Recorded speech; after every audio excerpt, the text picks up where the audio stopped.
Oh, welcome to the Dublin Conversations. Stuart, would you like to introduce yourself?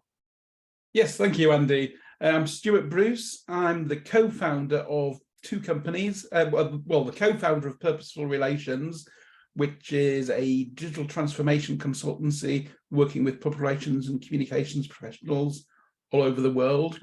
And also of Stuart Bruce Associates, which is a crisis communications and reputation management consultancy.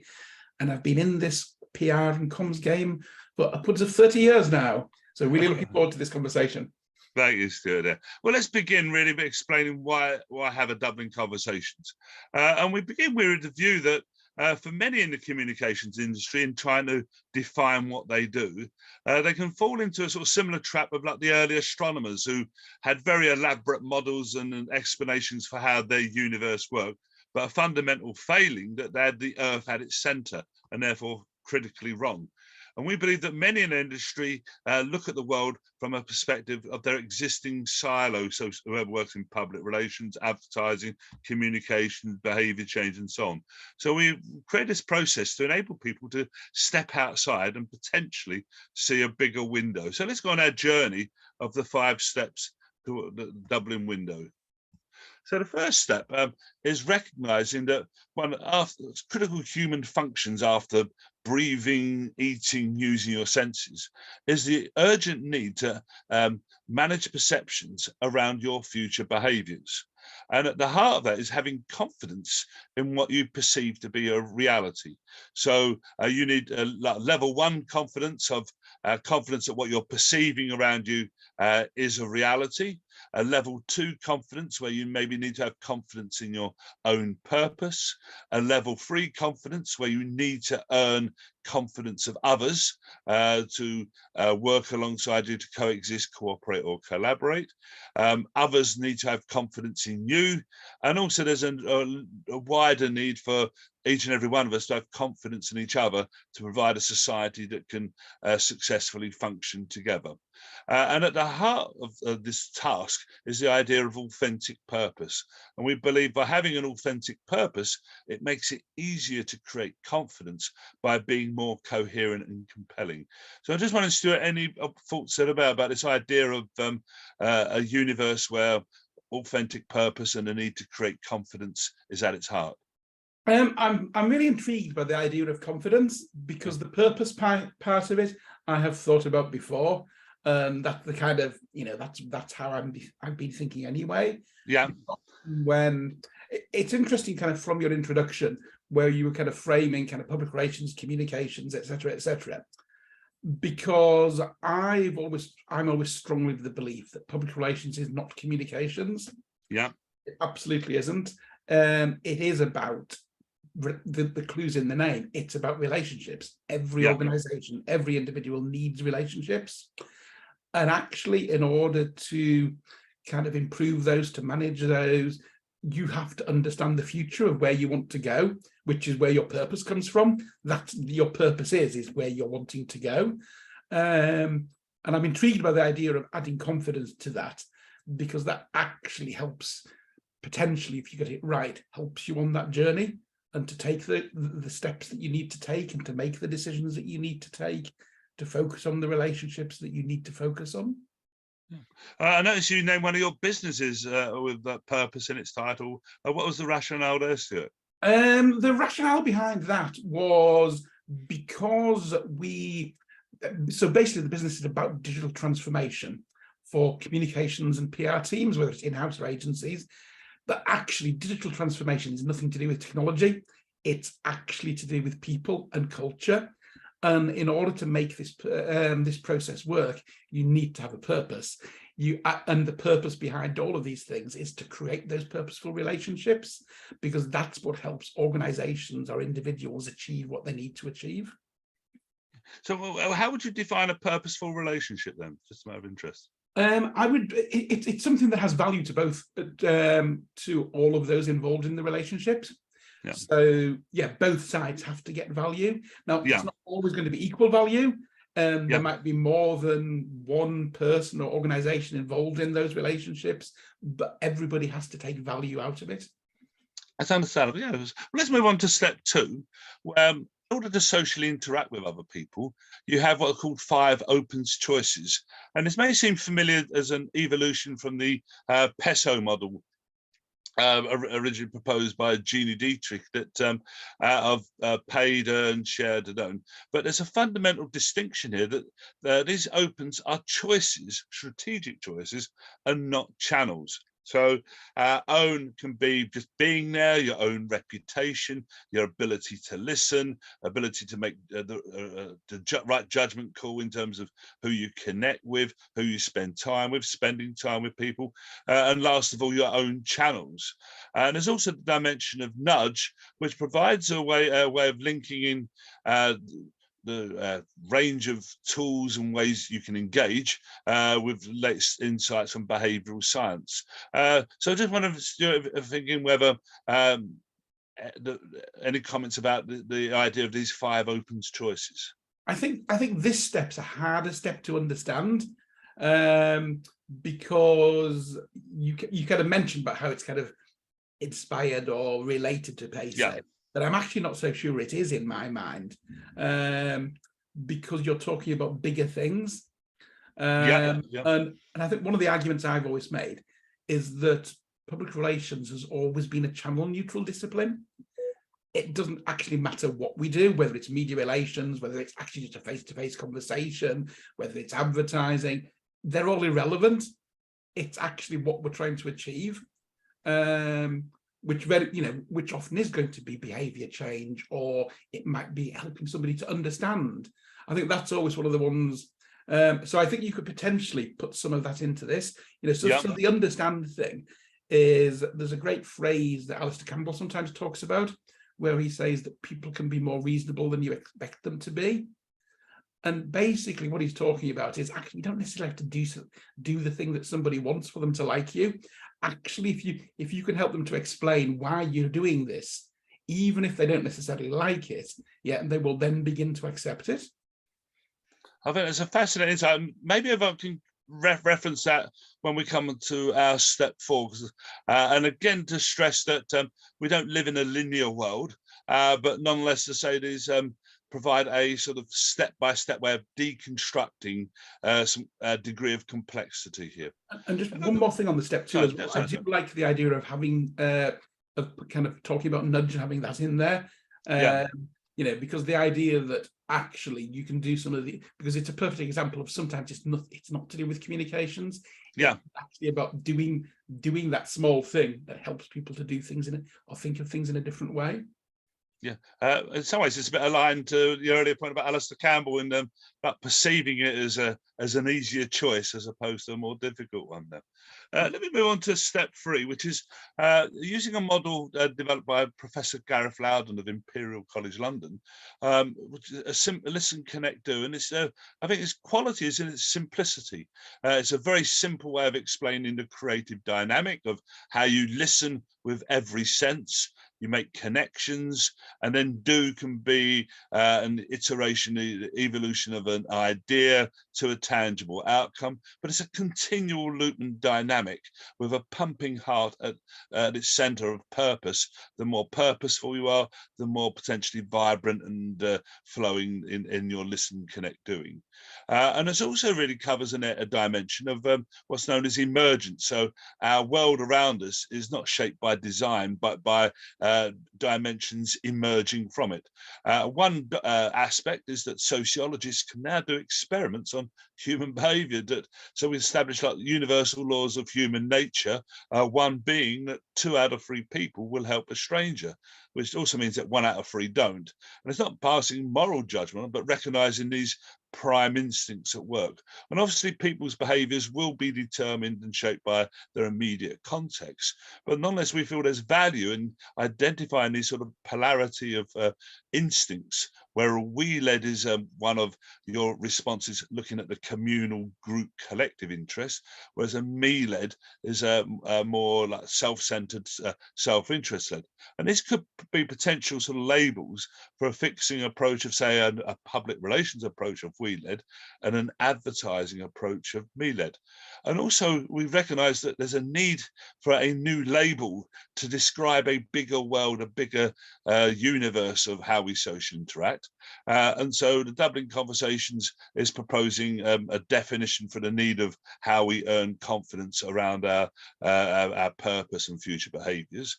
And this word comms has emerged, but without any formal definition. And so we're suggesting here that there's a need for a new definition to explain a bigger universe.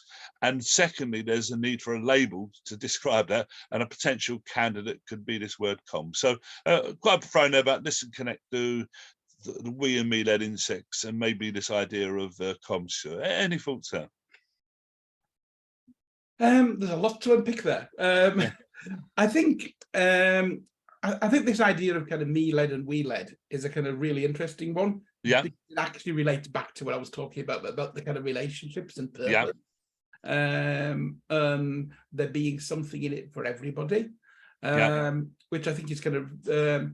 But the challenge there is, and I think this is potentially where the Dublin window starts to become really powerful, is helping people to understand what those are.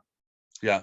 I think one of the big challenges is when people are doing those social interactions or thinking about the purpose or thinking about those relationships, is people aren't necessarily clear about what it is they're expecting out of it, either for themselves or for other people. And I can see with the, if we just take that first kind of step, that listen, connect, do, that listen step. I was quite intrigued when you said with all your senses, because to me that's really important. We're doing this over kind of a video link, and with the best will in the world, you lose something doing that because I'm actually not utilizing all of my senses there. Yeah. But for me, it's infinitely preferable to a phone call. I've spent kind of 30 years in comms and absolutely always hated phone calls, just because I can't. There isn't enough sensory kind of indicators there. So this bit about the listen, I think, is really important, and actually helping people to listen, because I think it's a skill that people don't have, and how to interpret what they're seeing, what they're feeling, what they're experiencing. And this idea of do we need a new definition because to describe possibly a bigger universe that we operate within, and attendant upon that is a label, and as a candidate of this word comms. I just wonder any thoughts about that. Do you use comms yourself, or any views about the need for a label and whether this is an appropriate one or not? I think I'm a bit dubious about labels. I mean, I often give the example of it because, if we, PR has this terrible reputation. So people don't like to describe themselves as public relations or PR people. But actually, if you look at what it is meant to be, the fundamentals of what it's meant to be, about how an organization behaves, how it interacts with its stakeholders, that's actually what we're talking about when we talk about things like purpose. It's just this label, which emerged during the 50s of people not understanding what it was. Yeah. And it became this kind of commoditized, broadcast out, throw stuff out. I think my challenge about kind of a label and a new label is actually getting enough people to accept it and understand it and use it. And that's the bit that I'm not convinced about, because the PR label doesn't work, communications isn't accurate. I just think a new label is going to run into the same problems. It's a bit like the whole idea of talking about purpose. People have discredited the term CSR, corporate social responsibility, and they start talking about corporate purpose instead. But why? Actually, because CSR was done badly. It wasn't the fundamental idea behind it, was actually about organizations behaving more responsibly. That's a good thing. That's what purpose is. The two are one and the same thing. It's just that one has become discredited, one is currently trendy, but they're just words. It's actually what you do underneath them that matters. So yeah, I'm dubious about the idea of labels for that reason.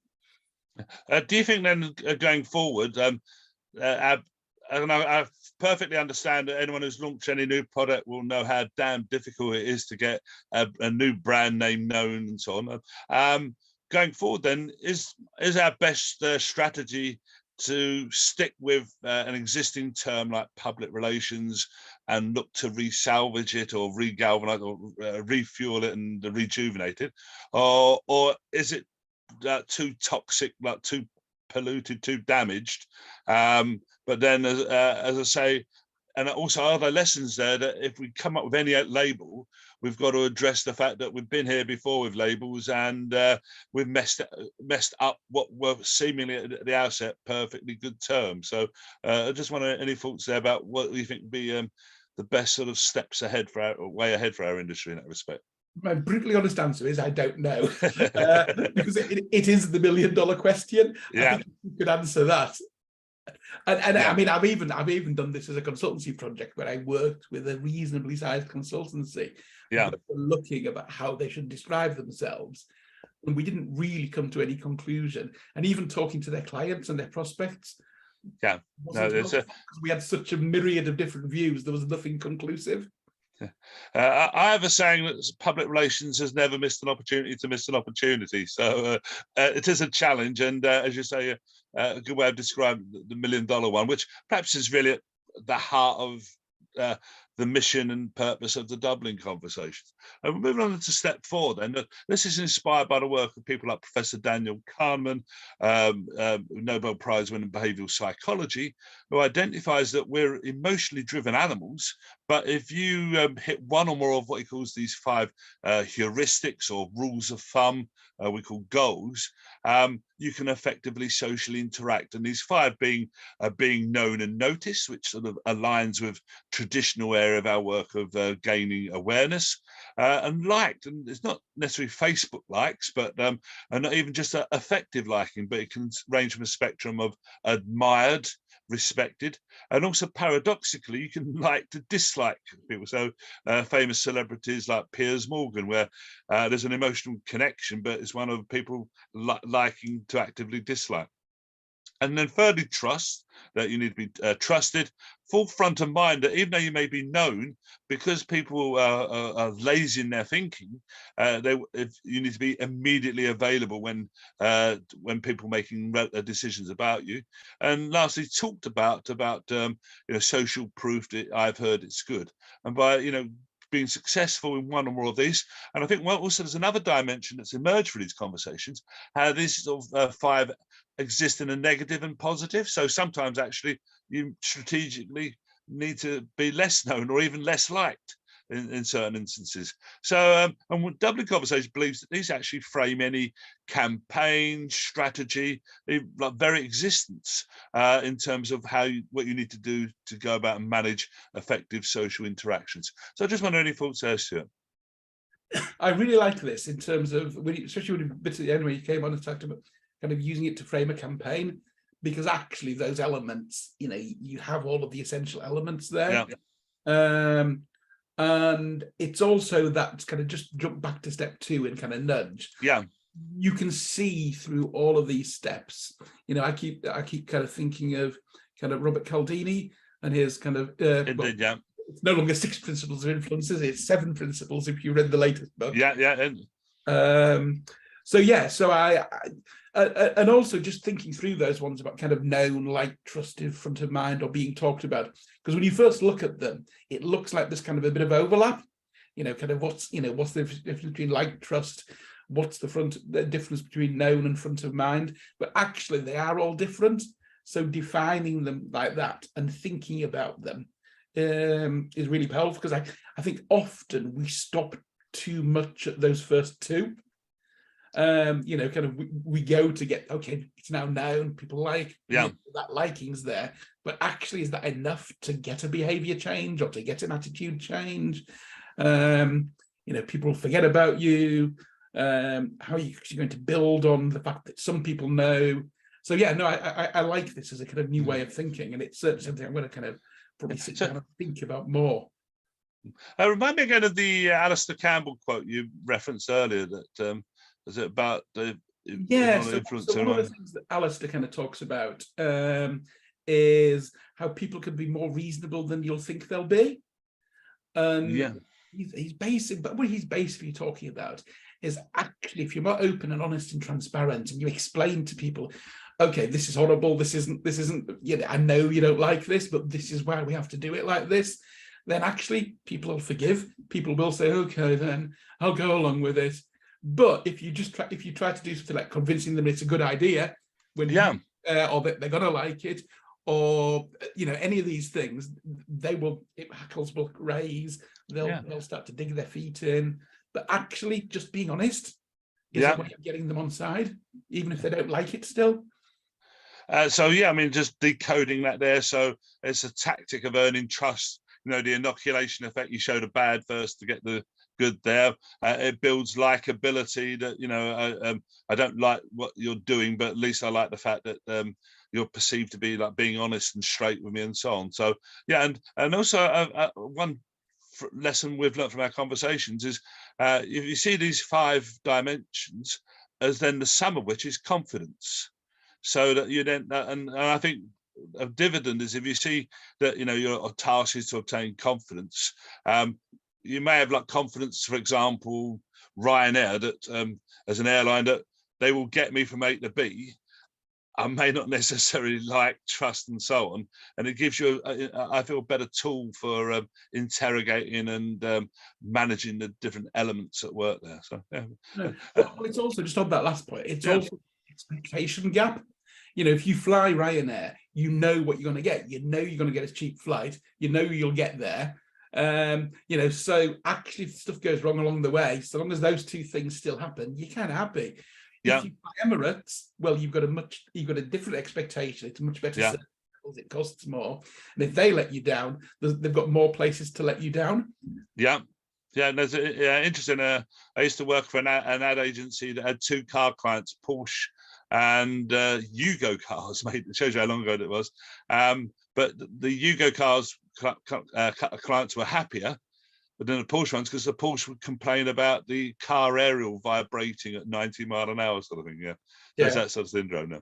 I was actually just talking about that agency and and those 2 clients the other day. Blimey, about the fact, you know, it's like kind of, I was using the Microsoft eat your own dog food example. Yeah. So you know, so the directors there would drive Porsches because they have to support their clients, but they drive a Yugo. And obviously made it in the former Yugoslavia, and a sad example that no matter how good a job you do for the client, if their host country implodes, you lose a £1 million account. Anyway, so I'll digress. Anyway, we go back to step 5, and that really, in order to create and contribute to a wider social good, this idea of regenerative comms, where it seeks to replenish with any social interaction, where you contribute to the well-being of the social fabric of trust, togetherness, and being able to come together. And so current sort of communications is very much framed in a 2-way communication of like listen and engage. And we believe perhaps there's a 3rd dimension where you've got to look beyond to what's the wider ramifications and implications and like dividend to the social environment as a consequence of your action there. Just wondering, any thoughts about this dimension, Stuart? Okay, so this for me is probably the closest to what I work on at the moment. Yeah. Because a lot of the work that we've been doing, I mean, we do a variety of things, but a big kind of one of the big growth things at the moment is helping clients to put in measurement and evaluation frameworks. Yeah. And part of that is getting them to stop being so internally focused and just looking at the things the organization or the company is doing, because actually public relations and the work we're doing is often about, it's a license to operate, it's permission to exist in society, the fact that every organization needs relationships simply to exist and to function. It needs employees, customers, regulators, etc. So this idea that, so that's actually all based around this social fabric of trust, and the fact that it's all of these kind of dimensions that matter, and rather than just the narrow things that you're doing. Yeah. So yeah, there's a lot of similarity between the work we do there and this idea of kind of regenerative comms and well, especially the kind of the whole replenishing interaction, social fabric and trust. That's exactly the type of things that we're getting them to look at. So if I could pose sort of the devil's advocate question, why is that important? What's the big deal about it? Why the need for that? Because that it approach? does come down, it's that permission to operate. It's the fact that, unless an organization is focusing on these things, then, in future they can run into challenges. So, and you can see, the fact that, what's happening with energy companies at the moment. Yeah. The fact is that fossil fuel companies, most, but not all, are attempting to modernize and to change and to invest into kind of renewables, etc. But it's a process. It's physically impossible for them to do it overnight. Because they haven't put enough work into that social fabric of trust. People don't necessarily believe them or trust them when they say they are changing. Yeah. And I don't, I wouldn't trust them. The only ones I would trust is those where I've actually sat down with the senior management and I've actually talked to them face to face about the challenges and the difficulties of doing this. And I know that they mean it, but externally, if I hadn't done that, I wouldn't believe them. Yeah. So what you witnessed there is for you knowing them on an individual level and their own behaviours have earned that trust with you going forward there. And certainly I think one powerful dimension for me is this, that public relations, for example, has traditionally had a sort of a longer term framework. And I see maybe that also we need a wider term framework that, in the here and now, that we've got to think broader and wider about the multiplicity of different dimensions that we can potentially impact on. And so going forward, so concluding our sort of 5 steps, potentially gives you a position where you can describe and define how we socially interact without using existing terms like advertising, communications, and public relations. How do you feel? Do you feel more confident about addressing this question of what does better look like for the future in communications and how we socially interact? Okay, so break that. I think there are elements of the Dublin conversation that you can take away and immediately start thinking things with.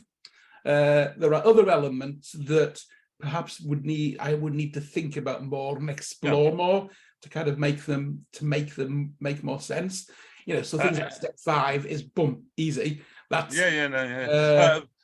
can you elaborate any particular ones that come front of mind to where you feel, well, I'm not so sure, or maybe I just need a bit more thought about that? I think the hardest to understand was the kind of the step 2 one. Yeah. And the rest I can kind of see potential in. It all kind of makes sense. That one probably does, but maybe not in the way that it's being explained or presented at the moment. I think perhaps it's, let's take it away from peso altogether. Actually, and think about what those elements are, because it's not the same thing. It's for me, that's definitely the most difficult. The rest makes sense.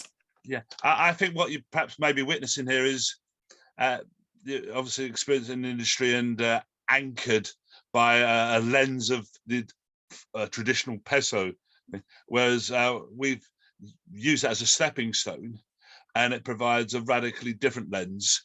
And so in one sense, maybe we ought not to mention the word peso in future I'm not conversations. convinced it is that bit about it being a stepping stone. I'm not actually entirely convinced it is. It stands on its own merits. Well, I just think it's maybe sort of its lineage and roots originally came from this, but it's now something. What you're suggesting is like very, very, very profoundly different now. So, is there anything, one or more things else that the Dublin conversation should be doing differently, you feel? It's that $1 million question bit again. That actually, I think the ideas behind this are well worth exploring. My fear is you get hung up on this label question. Rather than, and kind of the analogy, one of the things I often talk to clients about is that PR people are terrible at messaging, because we try to set, I mean, we craft this perfect phrase or sentence and then expect people to use it and stick to it. And actually, who cares? It's the idea and the meaning behind those words that matter. And I think the idea and the meaning behind what you're trying to do is really important. I'm not convinced the label is. I can share and understand. I mentioned before to you that for 7 years before the Dublin Conversations, I was embarking on a journey of saying we need to redefine public relations. And now I realise it as actually the wrong question, in fact, a positively unhelpful question. And certainly I don't find you get people saying, yes, there's a need to evolve our vocabulary.